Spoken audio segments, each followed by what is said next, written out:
The vows had not yet begun, and still the ballroom hummed like a living thing, crystal, silk, and low voices braided together beneath chandeliers that poured light like champagne.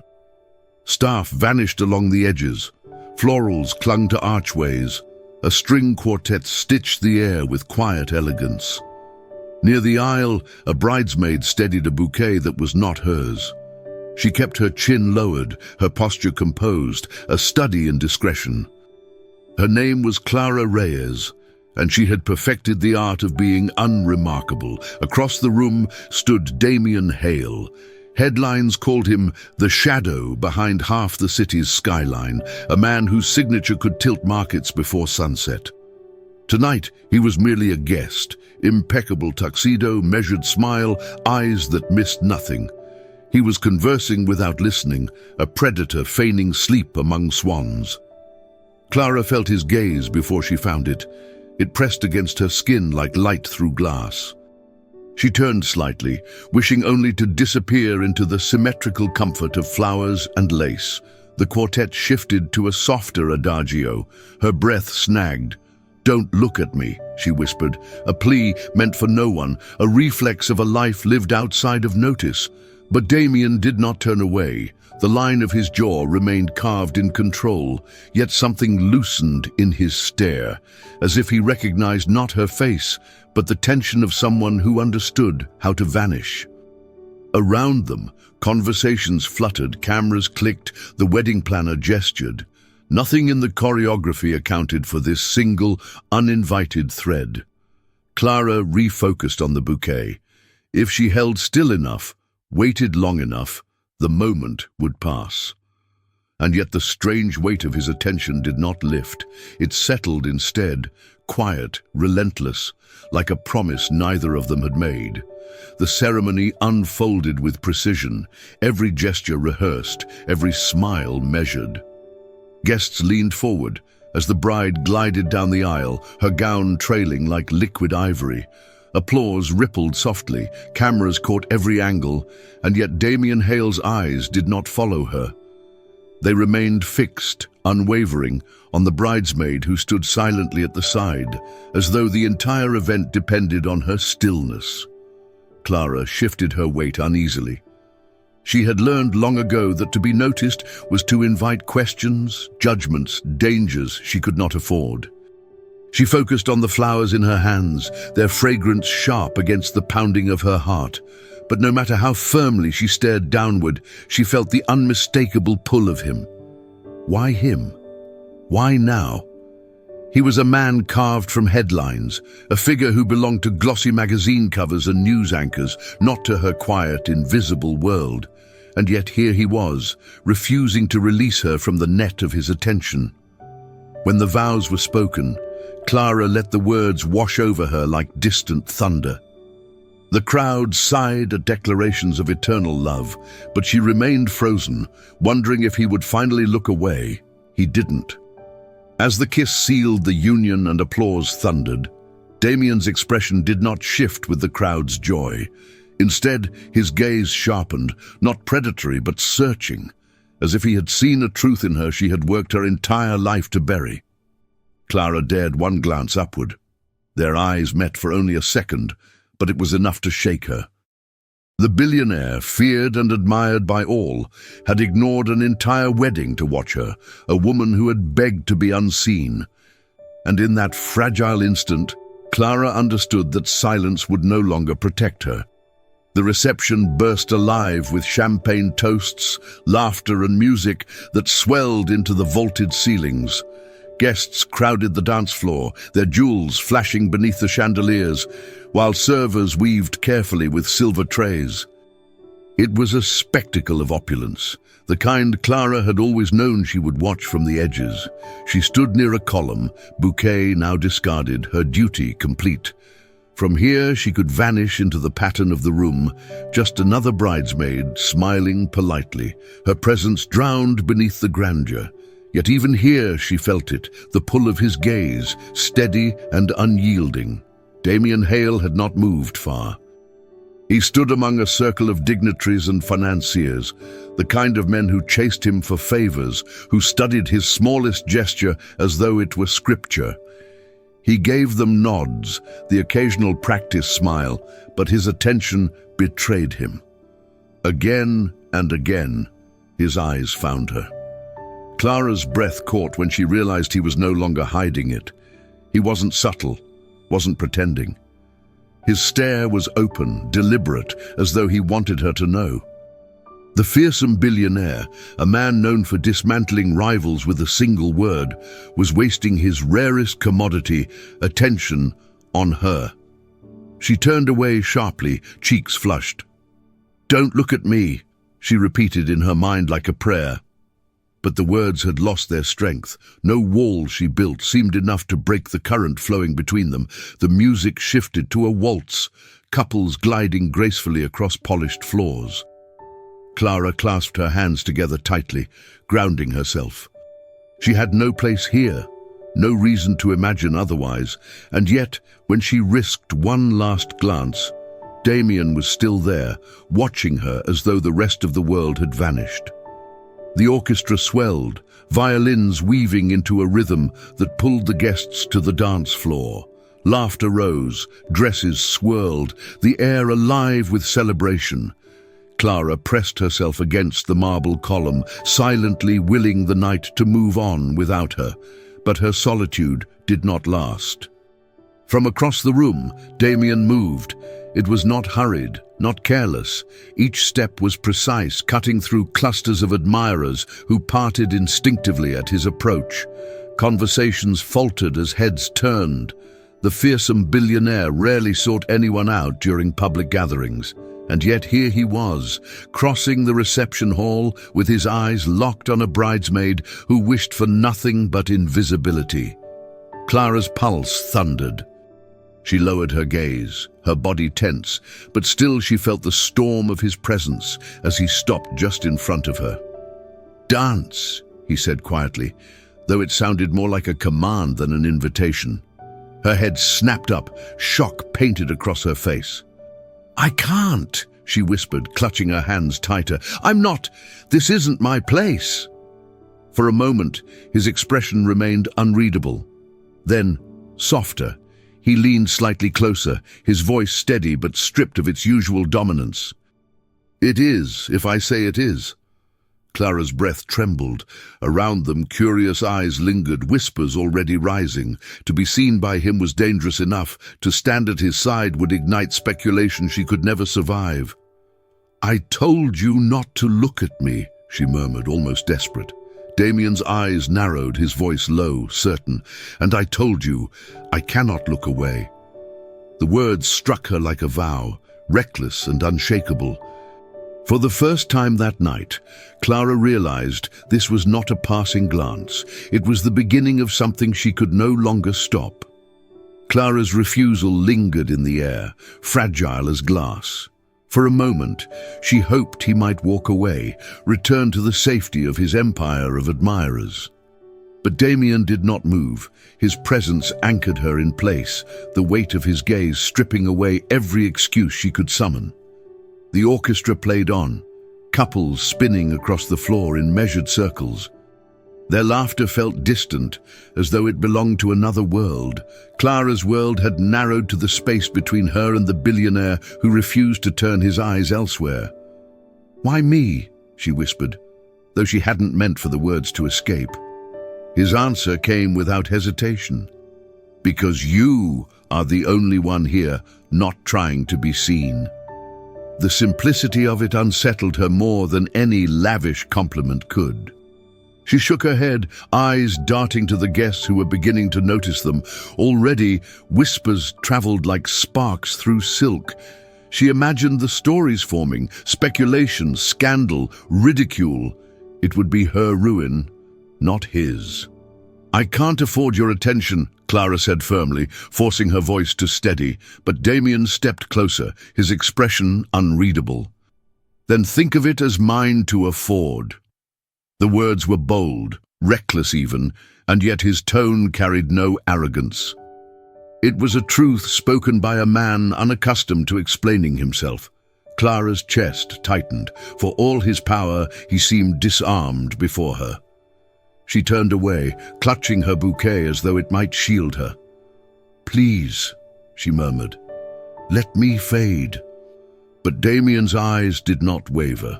He knew the difference between desire and necessity. And what he felt now was no fleeting desire. It was something far more dangerous, an inevitability. The night pressed on, the ballroom a glittering storm of voices and music, yet Clara felt as though she stood outside of it, suspended in the silent tension between herself and the man who refused to release her from his stare. She tried to slip away, weaving through groups of guests, hiding behind laughter and silk dresses, but no distance seemed enough. Each time she glanced back, Damien Hale was there, his gaze a constant tether. She escaped at last to the terrace, where cool night air wrapped around her like a fragile cloak. The muffled music drifted from inside, replaced by the hum of crickets and the glow of lanterns lining the garden path. For a moment, she breathed freely again, clutching the stone railing as though the marble could anchor her trembling hands. But she wasn't alone for long. The door opened, and his footsteps followed, measured, deliberate. Clara stiffened, refusing to turn. "You shouldn't be here," she whispered, her voice barely carrying over the quiet night. "And yet here I am," Damien replied, his tone calm, stripped of the sharp edges that had built his legend. She closed her eyes, willing herself to vanish. "I asked you not to look at me." His answer came steady, resolute. "I've spent years surrounded by people desperate for my attention, and for the first time, I don't want to give it to anyone else." Clara's heart pounded. She turned to face him at last, and in the pale lantern light she saw not the billionaire carved by headlines, but a man, haunted, determined, unyielding. His eyes held hers, unrelenting, and she realized the truth. No wall she built could stop him from seeing her, and perhaps deep within, she feared she no longer wanted to stop him. Clara gripped the edge of the stone railing, her knuckles pale in the lantern light. She wanted to summon anger, to push him away with words sharp enough to sever his persistence, but none came. Her voice faltered beneath the steady force of his presence. Damien stepped closer, the faint scent of his cologne carried by the night breeze. "Do you fear me?" he asked quietly, as though the answer mattered more than any deal he had ever struck. Clara hesitated. "I fear what your attention will bring." It was the truest thing she could admit. She feared the gossip already stirring inside, the eyes of strangers judging, the power imbalance that could crush her without effort. Yet, even as she spoke, she realized what unsettled her most was not fear of the world, but of herself, the way her heart betrayed her, racing when he drew near. Damien's jaw tightened. "I am not here to ruin you," he said, his voice low but firm. "I only wish to understand why I cannot look away." Her breath caught. No one had ever spoken to her that way, not with such blunt honesty. She searched his face for deception, but all she found was the weight of a man accustomed to taking what he wanted, yet now standing as though unsure of how to reach for it. "You shouldn't try," she whispered. "Some things are better left unseen." He studied her for a long moment, then shook his head slowly. "Not this. Not you." The night stretched between them, thick with words unsaid. And though Clara longed for the safety of shadows, she felt the ground shifting, pulling her toward a story she had never meant to begin. The music from the ballroom spilled faintly onto the terrace, muffled but persistent, a reminder of the world they had both stepped away from. Clara held herself rigid, as if stillness could preserve the fragile line she had drawn between them. But Damien's presence made that line blur with every passing second. He leaned one hand against the stone railing beside her, not touching, but close enough that she felt the heat of him. His voice, though quiet, carried a weight that pressed against her resolve. "You hide as if being seen is dangerous." "It is," Clara answered, her gaze fixed firmly on the gardens. "People like me aren't meant to stand in the light. We're meant to hold the flowers, smile politely, and fade when the music ends." Damien tilted his head slightly, his eyes narrowing. "Then why did I see you when I was surrounded by hundreds who begged to be noticed?" The question lodged in her chest. She wanted to dismiss it, to tell him it was nothing, a mistake, a fleeting moment. But his voice carried no mockery, no arrogance. It was an earnest demand for truth from a man who had no need to demand anything. Clara turned toward him reluctantly, her breath shallow. "Because I was foolish enough to forget myself for a second. And you happened to be looking." Damien's stare deepened, as though her words were a puzzle he refused to leave unsolved. "No," he said slowly, "it wasn't chance. You carry something the others have long since lost." Her pulse raced. She hated how the conviction in his tone threatened to unravel her defenses. She had begged him not to look, and yet now, under his relentless gaze, she feared something far more dangerous, wanting him never to stop. Clara drew back a step, as if space alone could shield her from the weight of his conviction. The garden stretched endlessly behind her, but there was no escape from the intensity of Damien Hale's gaze. He stood as though rooted to the earth, immovable, his dark eyes refusing to surrender. "You speak as if you know me," she said softly, forcing a faint tremor from her voice. "But you don't. I am no one." Damien's lips curved into something that was not quite a smile. "No one does not hold themselves like you. No one does not carry silence as if it were armor. I have built empires watching people, Clara, and I know when I see someone who is hiding from more than the world." Her name on his tongue unsettled her more than the words themselves. It felt too intimate, too dangerous, like a door opening she had sworn to keep locked. She wrapped her arms around herself, searching for words that would end this, but none came. "You don't understand what you're doing," she whispered. "This attention, it will break me. Or," Damien countered quietly, "it will free you." The air between them grew taut, heavy with the pull of something neither dared name. Clara's heart pounded so loudly she wondered if he could hear it. She should have turned away, retreated back into the shadows where she belonged. But his certainty struck something in her that frightened her more than his power, the part of her that longed to be seen, truly seen, even if only once. Her lips parted, but no words came. Instead, silence fell between them, an unspoken confession that neither could yet admit aloud. The lantern light flickered across Clara's face, softening the edges of her fear. Damien watched her closely, every movement of hers studied with the same precision he once reserved for contracts worth billions. But this was no negotiation, no calculated strategy. It was something raw, unfamiliar, and far more dangerous. Inside, the wedding carried on without them. Glasses clinked, voices rose in celebration, and the orchestra swayed into another melody. Yet here on the terrace, the air seemed heavier, charged with a silence that spoke louder than the music.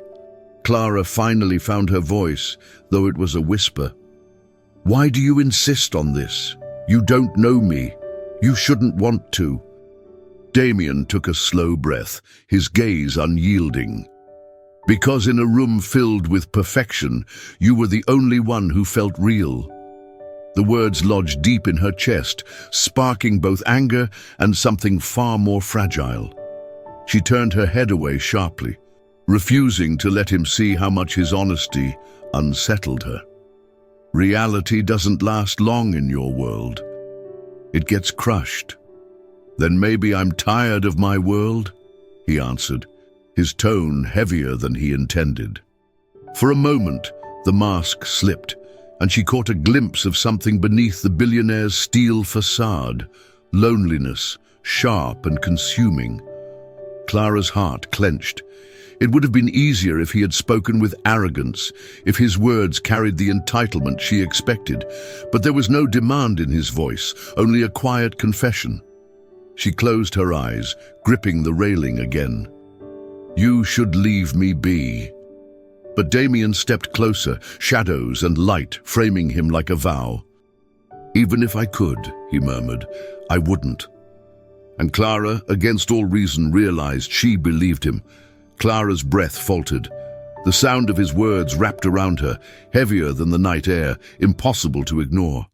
She turned slightly, hoping distance might offer clarity, but Damien's presence followed, unrelenting, steady.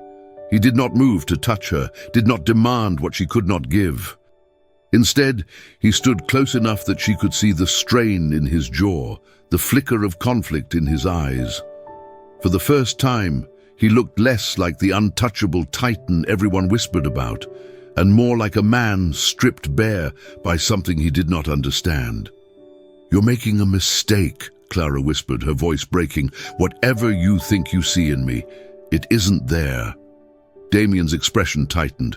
"Then why can't I look anywhere else?" The bluntness of it stole her reply. He was not a man accustomed to chasing shadows, yet here he was, admitting he was caught. And Clara, who had spent her life unseen, felt more exposed in that moment than she ever had. Her throat tightened as memories pressed forward. The years of silence, of stepping aside, of shrinking until no one could notice her. It had kept her safe. But now, under his gaze, all her carefully built walls trembled. "You don't know what it costs to be seen," she murmured, her eyes filling though she fought against it. "I do," Damien said firmly, his voice edged with a truth she hadn't expected. "Because I've been surrounded by eyes all my life, and not one of them ever saw me." The admission hung between them, raw and startling. Clara stared at him, her defenses faltering. For the first time, she wondered if his gaze was not a threat, but a mirror, showing her a loneliness that matched her own. The terrace fell into silence, broken only by the faint music drifting from inside and the quiet murmur of the night breeze. Clara stared at him, her pulse unsteady, the weight of his words lingering. A billionaire confessing loneliness was a contradiction, yet the truth in his tone was undeniable. She shook her head slowly, as though refusing to accept it. "You have everything," she whispered. "Power, wealth, respect. How can you claim no one sees you?" Damien's eyes darkened, his jaw set in quiet restraint. "Because what they see isn't me. They see my empire, my name, my fortune. They worship what I built, not who I am. And you—" He stopped. The words caught like glass in his throat. For a man accustomed to commanding boardrooms, it was strangely difficult to admit. "You looked away. You wanted nothing." Clara turned from him, gripping the railing tighter, her knuckles pale. "Because I know what happens when powerful men look too closely. I told you not to. I begged you not to. And I heard you," Damien replied, his voice steady. "But what you don't understand is that it wasn't a choice. You stood there, hidden in plain sight, and for the first time in years I felt something that wasn't hollow." Her chest ached at the sincerity in his tone. It was reckless to listen, dangerous to believe. Yet the crack in his voice made him sound less like a titan and more like a man drowning. Clara closed her eyes. She had lived a lifetime hiding from being seen. But in that moment, under his unrelenting gaze, she realized the truth. Part of her wanted it, part of her longed for it, and that was the most terrifying revelation of all. Clara stood frozen, the night pressing close around them, every breath a struggle between fear and longing. She had spent her life escaping notice, building walls of silence, training herself to fade, and yet here he was, the man she most wished would turn away, refusing to release her from his gaze. Damien stepped nearer, his voice low, firm, but carrying a softness rare for him. "You can keep running into shadows, But it won't change what I've already seen." Her heart twisted. "And what is that?" she asked, her voice trembling. He held her eyes without hesitation. "A woman who deserves to be more than invisible." The words shattered her final defense. She wanted to deny them, to insist she was no one, just another bridesmaid who belonged to the margins. But the conviction in his tone left no room for disbelief. For once, she was not an ornament of a wedding, not a shadow in the background. She was simply Clara, and he had chosen to see her. Inside, applause swelled, the bride and groom entering the dance floor. The world carried on, indifferent to the quiet storm unraveling on the terrace. Clara felt the weight of choice pressing down, step back into silence, or face the danger of being seen. Her lips parted, not with refusal, but with the smallest confession. "I'm afraid." Damien's gaze softened, but his answer was unwavering. "Then let me be the one who fears for you." The music swelled behind them, but neither moved. In the stillness, something fragile yet unbreakable was born, a vow unspoken, a story just beginning. Thank you for staying with us until the end of this story. If it touched your heart, share in the comments where in the world you are listening from. We would love to know.